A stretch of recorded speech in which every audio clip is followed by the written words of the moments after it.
esa sentencia sí pasó en autoridad de cosa juzgada, salvo revisión. ¿Y cómo va a ser la revisión? A través de la acción autónoma de nulidad, cuando hubo cohecho, prevaricato, documentos declarados falsos por una sentencia o testimonios declarados y que sirvieron de pruebas fundamentales para arribar a la sentencia que se intenta revocar a través de la acción autónoma de nulidad.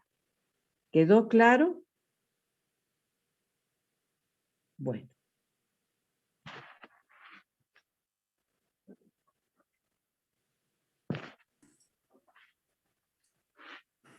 Bueno, buenas tardes. Voy a compartir pantalla.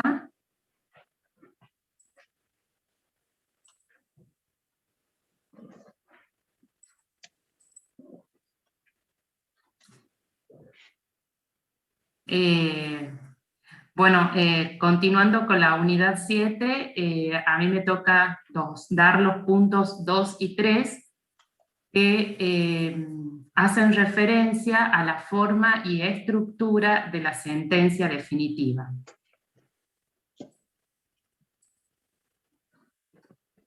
Bien. Bueno, como ya definió la doctora, lo que es la sentencia definitiva, podemos decir que es la que dicta el juez para decidir el fondo del litigio que le ha sido sometido. La sentencia definitiva es la que pone fin al proceso. Dentro de la sentencia definitiva tenemos una serie de requisitos. Toda sentencia definitiva de primera instancia y también de segunda instancia, ya lo vamos a ver, deben contener todos estos requisitos que están acá en la filmina y están dados por esos artículos que dice que son el 265 en Tucumán y el 163 en La Nación. Como también lo explicó la doctora, la designación de lugar y fecha viene a ser acá el inciso 1 y la firma del juez, dado en el inciso 9 de los dos artículos, deben estar presentes en todas las resoluciones judiciales. Deben estar presentes, como lo explicó ella, en las providencias simples, en las sentencias interlocutorias y en las sentencias definitivas. ¿Y qué más debe estar presente aquí? ¿Qué otros contenidos debe tener este tipo de sentencia? Bueno, la determinación de las partes, nombre y apellido de las partes. La relación de las cuestiones de hecho y de derecho. También es importante que esté. Esto es la mención de los hechos alegados por las partes en sus escritos de demanda, contestación, reconvención y contestación de esta, así también como el objeto y la causa de la pretensión o pretensiones deducidas. Luego también debe tener en cuenta la apreciación de la prueba respecto de todo de lo que hablamos recién, de los hechos alegados por las partes, la consideración por separado de las cuestiones litigiosas,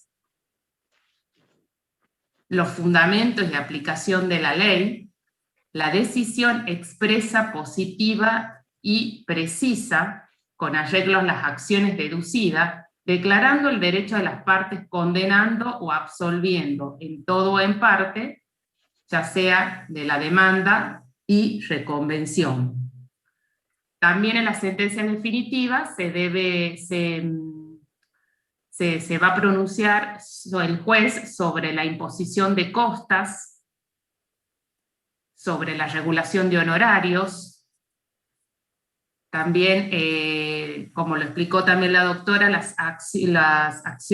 lo accesorio, que viene a ser declaración de temeridad o malicia, en que hubieran incurrido litigantes o profesionales para obstaculizar el curso del proceso. En este caso se va a imponer una multa a la parte vencida que no podrá exceder de 5 consultas escritas de abogado. Y también, por supuesto, la firma del juez. Esto da lugar a la estructura de la sentencia definitiva, que son los resultandos, los considerandos y el resuelvo. A los resultandos se refieren los incisos 2 y 3 del artículo 265 que acabamos de ver, y como ven, sintetiza el objeto del juicio, la determinación de las partes también. Esto era la mención de los hechos alegados por las partes en sus escritos de demanda, contestación, reconvención, así también como el objeto y la causa de la pretensión o pretensiones deducidas. En esta etapa también, acá también se mencionan las etapas más importantes por las que pasa el expediente, como la apertura a prueba, declaración de puro derecho, autos para sentencia. Los considerandos. Esto es una operación intelectual que elabora el juez en los considerandos, y es la parte más importante de la sentencia. Acá el juez debe resolver motivadamente, es decir, que da razones fundadas.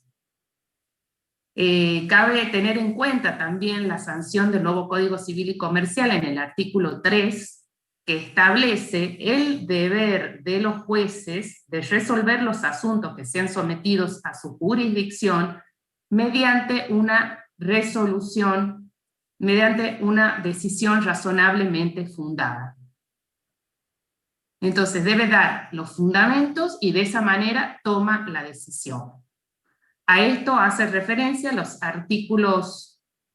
incisos 4 y 5 del artículo 265 que vimos recién. Es decir, que se va a tener en cuenta la consideración por separado de las cuestiones litigiosas y también los fundamentos y la aplicación del derecho. El juez resuelve sobre las pretensiones de las partes y sobre la prueba producida. ¿Y por qué decimos esto que constituye la parte más importante? Porque debe exponer el juez acá los motivos o fundamentos que lo determinan a adoptar una solución u otra para resolver la causa.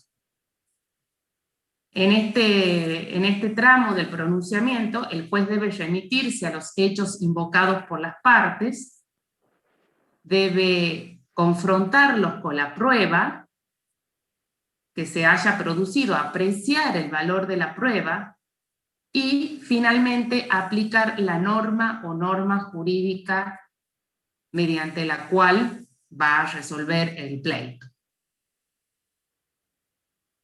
Y finalmente está el resuelvo o parte dispositiva, también se dice que es el fallo propiamente dicho, que esto es la decisión que toma el juez. Es hacer lugar a la demanda, no hacer lugar a la demanda. Acá la ley va a exige una estricta correspondencia entre el contenido de la sentencia y las cuestiones oportunamente planteadas por las partes. Y acá también, como habló la doctora, esta coherencia que debe haber entre el contenido de la sentencia y las cuestiones oportunamente tratadas por las partes, se trata de la aplicación del principio de congruencia. Que el principio de congruencia constituye una de las manifestaciones del principio dispositivo y cuya inobservancia cuya inobservancia sería violatorio a la garantía de defensa en juicio. Esto que está en el artículo 18 de la Constitución Nacional. Vemos acá el principio de congruencia, que tiene que estar presente, constituye una de las consecuencias del principio dispositivo, y el vicio de incongruencia, ¿qué surge del vicio de incongruencia? Esto de las sentencias citra petita, extra petita y ultra petita, que también lo explicó la doctora. Las citra son las que omiten el examen de las cuestiones oportunamente propuestas por las partes y que sean conducentes para la decisión del pleito. Las extra petita son aquellas sentencias que se pronuncian sobre pretensiones diferentes o no articuladas en el proceso. Mientras que la ultra petita son las que exceden ese límite cuantitativo o cualitativo de las peticiones contenidas en la pretensión u oposición.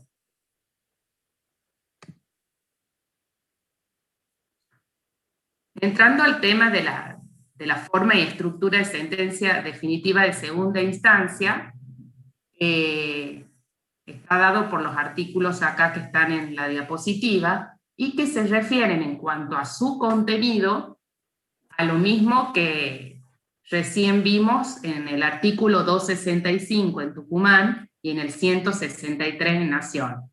Deben contener en lo pertinente todas las enunciaciones y requisitos que se establecen en el 265, y en la Nación en el 163. Acá vemos un tema que es la voluntad de los magistrados. En la sentencia definitiva de primera instancia hay voluntad individual. ¿Por qué? Porque es el juez o la jueza de primera instancia quien va a dar la decisión. En la sentencia definitiva de segunda instancia ya hablamos de una voluntad colegiada. Esta se llama sentencia definitiva de causa de segunda instancia. Y si es de única instancia, actúa tribunal. Ya vamos a ver lo que es la voluntad colegiada, cómo se logra con la mayoría, con la mitad más uno de los miembros. Y finalmente, la instancia extraordinaria, también hay voluntad colegiada, y es la que se denomina sentencia definitiva de causa de la Corte Suprema de Justicia de Tucumán. Bueno, la voluntad colegiada es la voluntad decisoria de los jueces que integran un tribunal. La voluntad colegiada se logra con la mitad más uno de los miembros. Por ejemplo, si dos jueces tienen criterios dispares en la decisión, uno dice hacer lugar al recurso y el otro no hacer lugar, no se logra voluntad colegiada. Entonces acá habrá que convocar a otro miembro para poder lograr esa voluntad colegiada, y para que sea la mitad más uno de sus miembros. ¿Cuál es la materia de decisión en la alzada? ¿Sobre qué deben pronunciarse los vocales? Este tema también lo explicó muy bien la doctora Ael, y es los agravios. Los agravios son los que dan la medida de la facultad del tribunal con relación a la causa. Quien no podrá, ya que el tribunal no puede pronunciarse sobre las cuestiones no incluidas en la expresión de agravio. Y del 713, que lo complementa, que dice que el tribunal no puede resolver ninguna cuestión que no haya sido propuesta a decisión del inferior, pero podrá hacerla sobre aquellas que, habiendo sido propuestas, no sean resueltas por aquel en la razón de la solución que da el asunto. También puede decir sobre puntos omitidos en la sentencia de primera instancia, aunque no se hubiera solicitado aclaratoria, siempre que se solicitara el respectivo pronunciamiento al expresar agravio. ¿Y qué pasa si no sucede, si no se logra esa voluntad colegiada? Si la sentencia del tribunal no alcanza la voluntad colegiada, es pasible de nulidad absoluta. El artículo 166, tercer párrafo, establece que la nulidad por defectos en la constitución del órgano jurisdiccional. Esta va a ser la nulidad absoluta e insubsanable. Bien. Ahora entrando en la voluntad colegiada de la instancia extraordinaria, acabo de hacer un breve pantallazo, porque bueno, después se va a ver sobre la instancia extraordinaria, vemos la unidad siguiente, la unidad 10. Simplemente, bueno, voy a decir aquí que la integración de la Corte Suprema de Justicia, vamos a hablar de Tucumán, está dada por 5 miembros, el presidente, y hay 2 salas, la sala civil y penal con 2 miembros, y la sala contencioso administrativo con otros 2 miembros. La Corte, entonces, en total está integrada por 5 vocales que van a elegir un presidente y un vocal decano cada 2 años de entre sus miembros. La voluntad es colegiada en las sentencias de Corte, y la mayoría absoluta se logra con la mitad más 1 de los miembros. ¿Cómo es el voto en los jueces del tribunal colegiado? Acá se tiene en cuenta el vocal preopinante, que es el que va a iniciar la votación. Y los otros vocales, ¿qué pueden hacer? Votar en el mismo sentido que el preopinante, esto es que comparte la decisión y los fundamentos o argumentos de la decisión. En sentido concurrente, comparte la decisión, pero cambia los fundamentos o argumentos de la decisión, o finalmente en disidencia, donde se va a cambiar el sentido de la decisión y también sus fundamentos. Bueno, esto es en cuanto a la estructura y forma de las sentencias definitivas, de primera instancia, segunda instancia e instancia extraordinaria. Y bueno, vamos a subir el Power. Bueno, les agradezco a todos por la atención. Acá vamos a dejar de compartir pantalla. Vamos a subir el Power y ya saben, cualquier duda, el foro virtual, el foro, vamos a contestar ahí todas las consultas que ustedes tengan.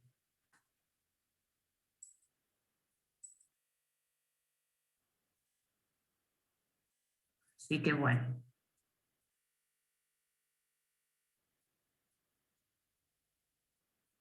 Bueno, con esto damos por finalizada. No sé si tienen alguna duda. Si no, damos por finalizada la clase de la unidad 7 y mañana nos encontramos a las 18, doctora, para la unidad 8. Sí, sí. Así, mañana concluimos con la primera etapa del cursado, porque ya vamos al parcial de las primeras 8 bolillas. Muchas gracias, Sí. Profesora Pilar. Muy bien explicado todo. Muy bien. Bueno, muchas gracias a ustedes por la atención. Acá preguntan, vi que estaban preguntando sobre si las unidades serán todos los temas en el parcial o hay temas que no se evaluarán. Van todos los temas. Sí. El año pasado dimos un programa reducido porque hicimos un único parcial y porque en realidad la virtualidad fue una experiencia para todos. Pero ahora ya estamos acostumbrados, entonces sí, es materia completa. Bien. ¿Cómo está, Josefina?